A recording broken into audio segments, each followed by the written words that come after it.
Perkenalkan, nama saya Rizka Wardani, NIM A1D11885. Saya jurusan Pendidikan Guru Sekolah Dasar di Universitas Jambi, dan saya akan menjelaskan tentang seperti yang kita ketahui, perkembangan iptek sangatlah pesat membawa manfaat bagi kemajuan peradaban umat manusia. Dengan adanya iptek yang semakin berkembang, jenis-jenis pekerjaan yang sebelumnya menuntut kemampuan fisik cukup besar, kini relatif sudah bisa digantikan oleh perangkat mesin-mesin otomatis.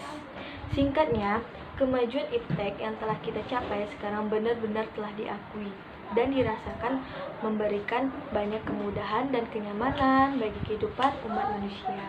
Dampak positifnya itu ada 3. Yang pertama, kita akan lebih cepat mendapatkan informasi-informasi yang akurat dan terbaru di bumi bagian manapun melalui internet. Yang kedua, kita dapat berkomunikasi dengan teman maupun keluarga yang sangat jauh hanya dengan melalui handphone. Yang ketiga, kita mendapatkan layanan bank yang dengan sangat mudah dan lain-lain.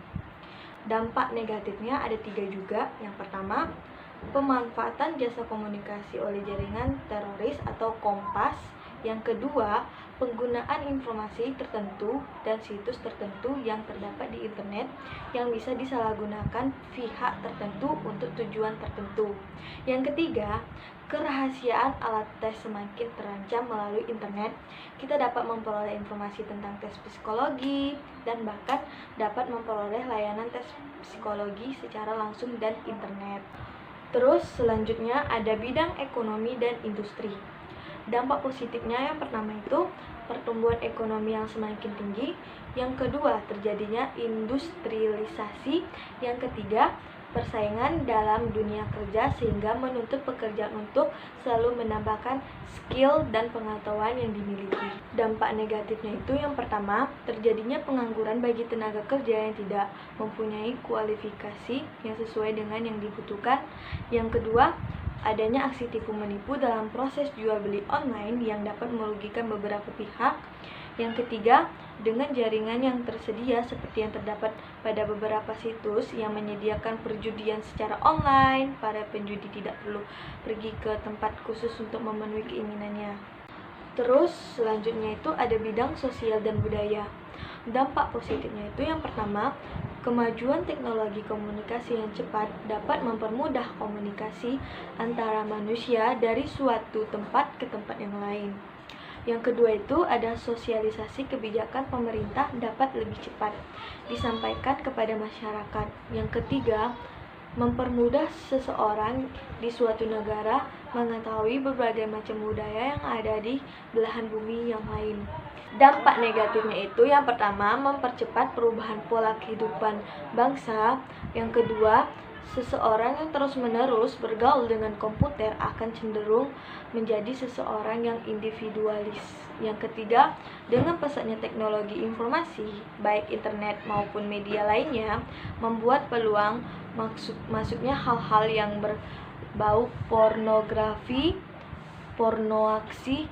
Selanjutnya ada bidang pendidikan.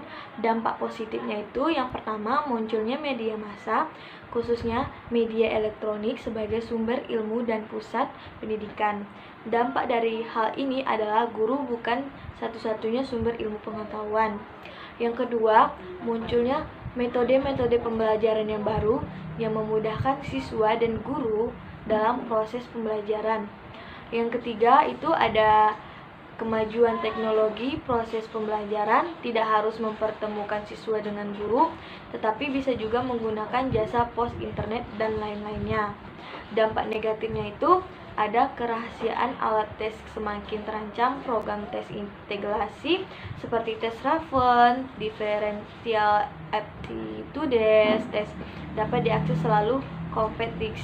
Yang kedua itu ada penyalahgunaan pengetahuan bagi orang-orang tertentu untuk melakukan tindakan kriminal. Selanjutnya itu ada bidang politik. Dampak positifnya itu yang pertama, timbulnya kelas menengah baru. Pertumbuhan teknologi dan ekonomi di kawasan ini akan mendorong munculnya kelas menengah baru. Yang kedua, proses regenerasi kepemimpinan.